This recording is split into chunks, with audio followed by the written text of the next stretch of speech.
Okay, I prefer to use this one. It will be a little bit boring, but I try to make it as fun as possible. Okay, we tried to show what is the frontier in terms of how to use an alternative energy in Indonesia. So this is the world map. We know that Indonesia is here. Now, we can imagine people in space station see directly to the area inside Indonesia. They will only recognize Malaysia and Java Island. So where is Indonesia? Nobody knows, particularly during the night time. The idea here, the one that I want to show, the electricity fact. Yes, many people mention that a lot of problems related with electricity have been solved in Indonesia. But actually, it's only solved in Java and Sumatra Island. The remaining area, still, we have a big problem with that. In fact, we can say 1 out of 5 people has no access to electricity. In fact, I'm really sorry to say this one, the lowest electricity consumption in Asia, more or less around 0.85 megawatt hour, which means the level of OECD in terms of electricity consumption should be more or less around 3 megawatt hour. So, the next one that I want to show, many people mention that Indonesia is a rich country, even though in terms of renewable energy. Let's see about that. We have solar, like previously mentioned by Joseph. We have water, like the person in the previous session mentioning about how the Indonesia is covered by a lot of water, and the last one is related with the wind. I don't want to talk about in details related about the wind, but the idea here, the wealth of nation is not decided based on spices anymore, like in the Ramphus era. In this case, the wealth of nation will be decided based on the energy level. So, in a standard structural energy management system, we will have, if we want to use the electricity itself based on the load, we need to have an energy management system, which consists of the sources and storage system. The normal storage system would be batteries and supercapacity for electricity point of view. While the energy sources, I will mention in detail related with the hydrogen fuel cell, and a little bit about solar cell that might be implantable in Indonesia. The remaining one will be explained in details by Joseph. Okay, now where is the position of each energy sources? We have hydrogen fuel cell here with high specific energy. Unfortunately, it has a lower peak power. This is the internal combustion engine if we use hydrogen, methanol, or gasoline. The other interesting part is the use of supercapacitor. If we have a fluctuating source, whether it's coming from intermittent solar cell or from the wind, hydro, and etc., we need to have a supercapacitor. We cannot use directly battery. Otherwise, the lifetime would be the one that normally claims to be, say, 30,000 cycles or 100,000 cycles. Maybe less than 10,000, it's already broken. Now, we try to see the first idea, how to put the electricity itself based on electron storage. We have an interesting natural resources in Indonesia, a well-known palm oil, one of the biggest in Indonesia, in the world, and it's increasing continuously. With the increase of palm oil production, we need an extra energy. This is the industrial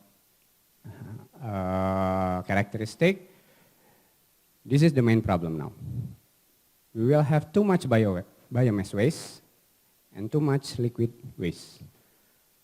We try to overcome with the following system.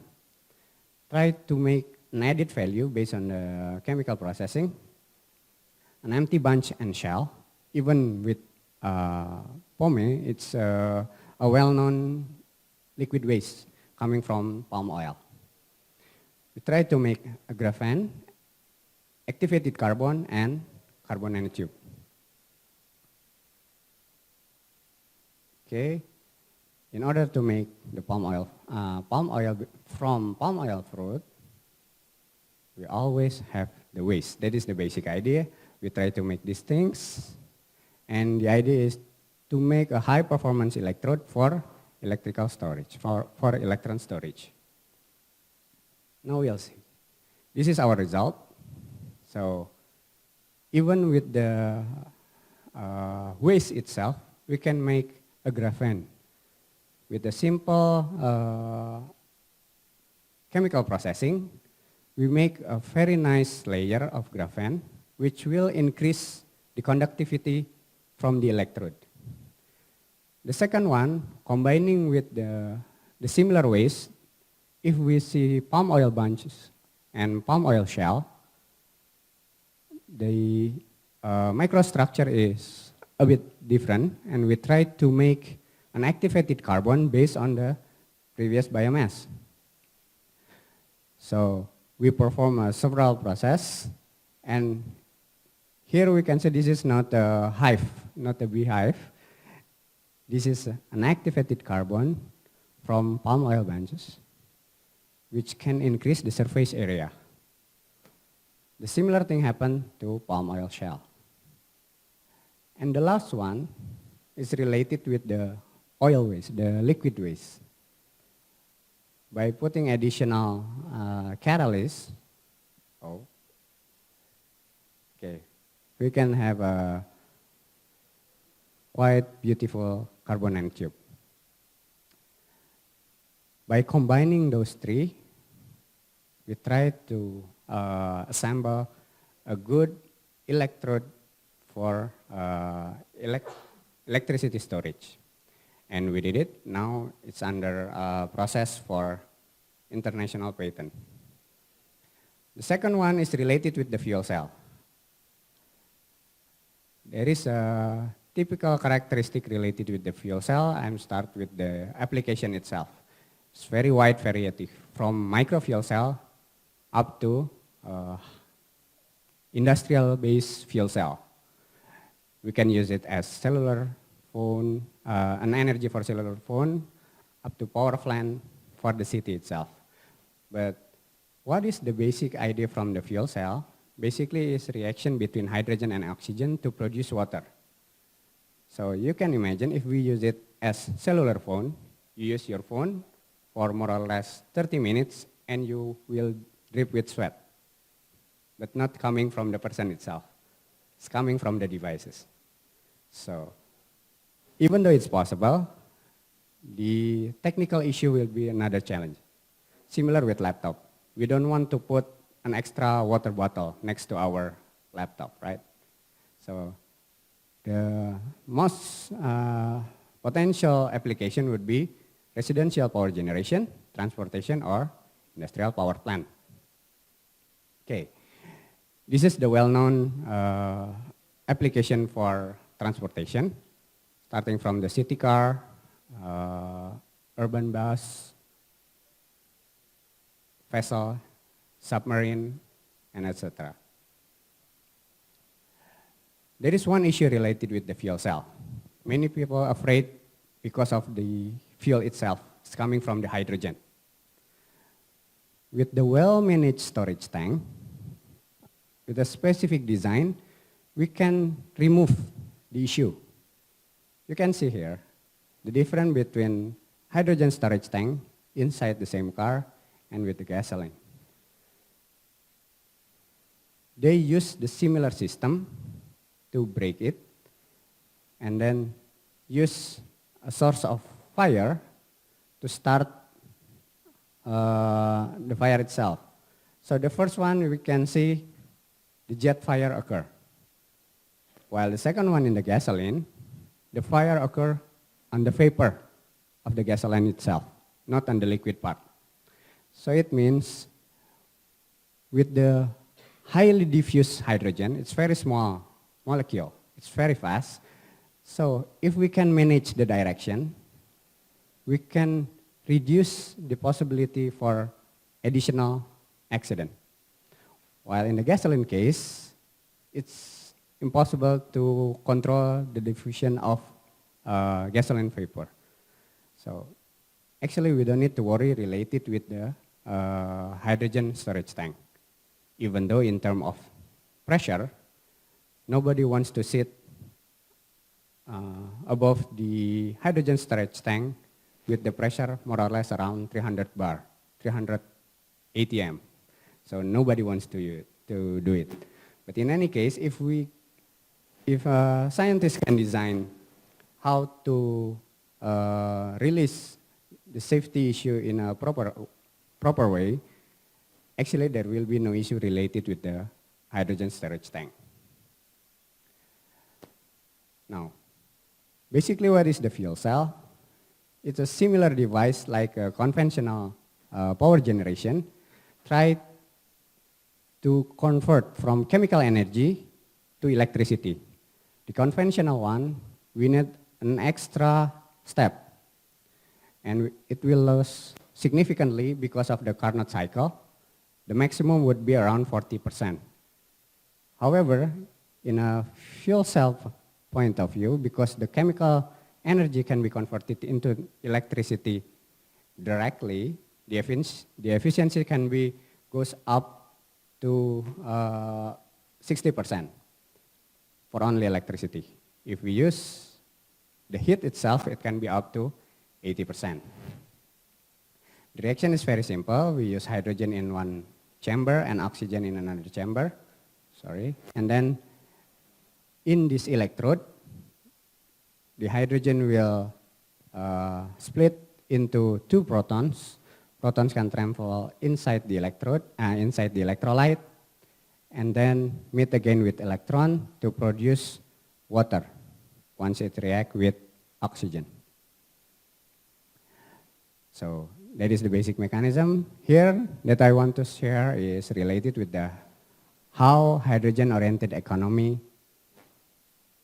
have been implemented in European Union. This is the roadmap. They make in 2050, they make this kind of target. The hydrogen used in aviation, direct hydrogen production, and renewable sources, and etc. Unfortunately, in Indonesia, we don't have this kind of roadmap. So what I want to share here is in our neighboring countries, Malaysia. In fact, they put the target lower than European Union. It's very competitive. In 2030, they want to make sure that the hydrogen and fuel cell development project will be completed. Okay. Now, what is the stationary fuel cell for RPG?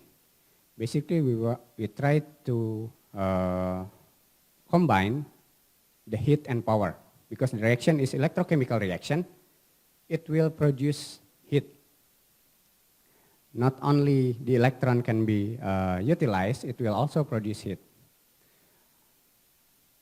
The high temperature fuel cell operate from 600 degrees Celsius up to 1000 degrees Celsius. The good things related with this, we don't need noble metals. Transition metal will be sufficient and it can generate up to 2 megawatt electricity per module. This is the other main issue that I want to share. The coal. Even though Indonesia is the 5th biggest coal producer in the world, but coal will be another issue in terms of climate change. It will be explained in details in the other session related with the climate. The second one that I want to share is related with solid oxide fuel cell. Instead of using molten carbonate as electrolyte, it uses perovskite, or a kind of solid oxide, as an electrolyte. So oxygen ion will travel instead of proton. The efficiency can be up to 90%. Okay, the good things here is it will be applicable for houses and also for industries. Compared with the previous one, the molten carbonate fuel cell, it will be more durable toward corrosion. Now, do we have the resources related with this? Yes. Fortunately, we have. In Indonesia, it's commonly found as waste treatment in Bangka Belitung. So this zirconia is quite big in a large amount.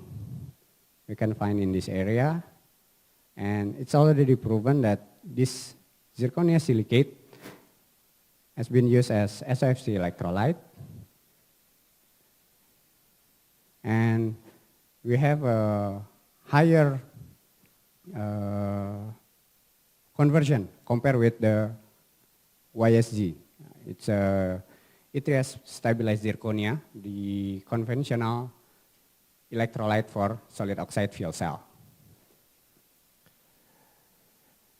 This is what happened in our pilot project. We put biomass and also natural gas as well as coal.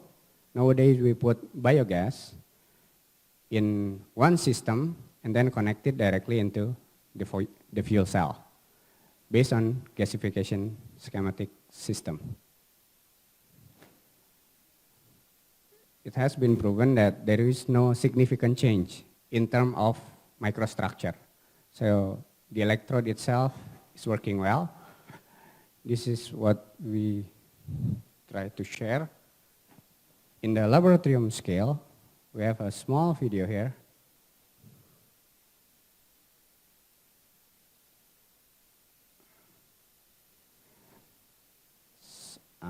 This is a 1 kilowatt, 1,000 watt, okay?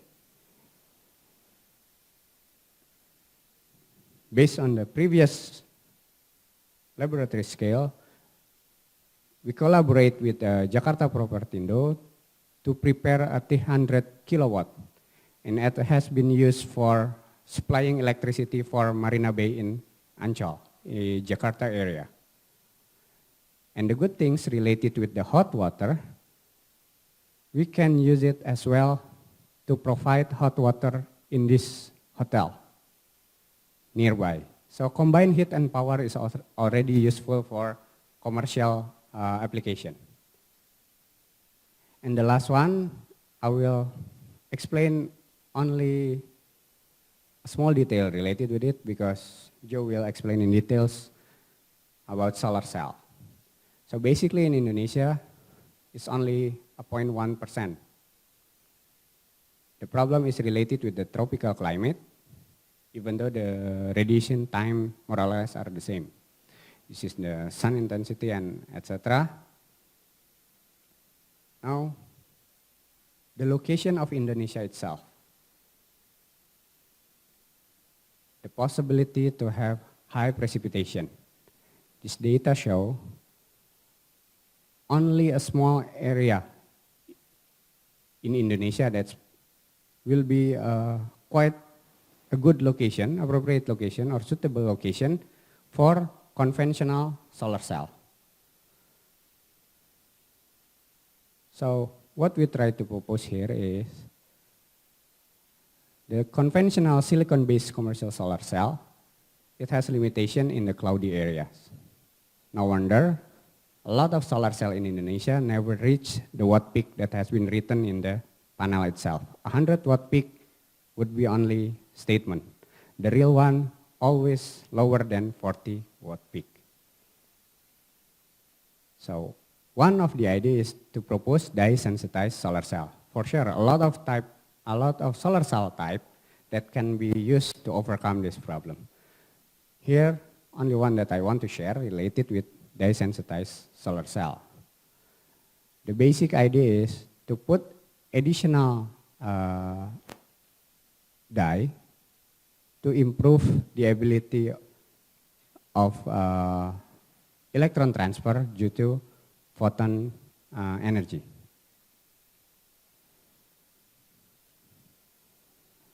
It's relevant in a tropical area, relatively easy to be found, the component itself, and it's not really affected by the weather. Okay.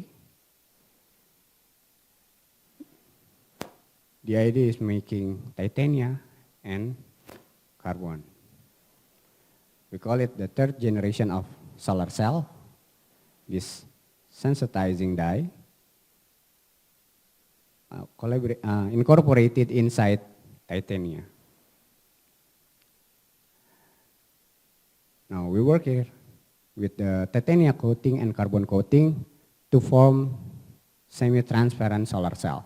The idea is to coat directly into the window shade or in a building itself, because in Indonesia it's not possible to make a large area for solar cell. So this will be one of the solution to put the semi-transparent solar cell to cover the window glass area. Unfortunately, the performance still very low. It's only 2.7% efficiency.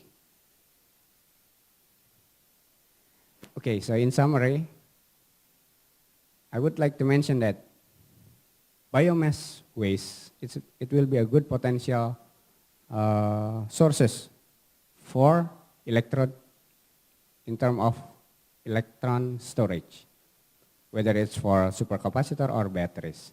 The second one related with the solid oxide fuel cell, which will be a potential candidate as well, because we have a lot of resources related with it, and the only high consumption for zirconia is related with the coating industries. And the last one is related with the solar cell. It can utilize diffuse light even during the cloudy weather. So from yesterday, we always experience the rainy days, right?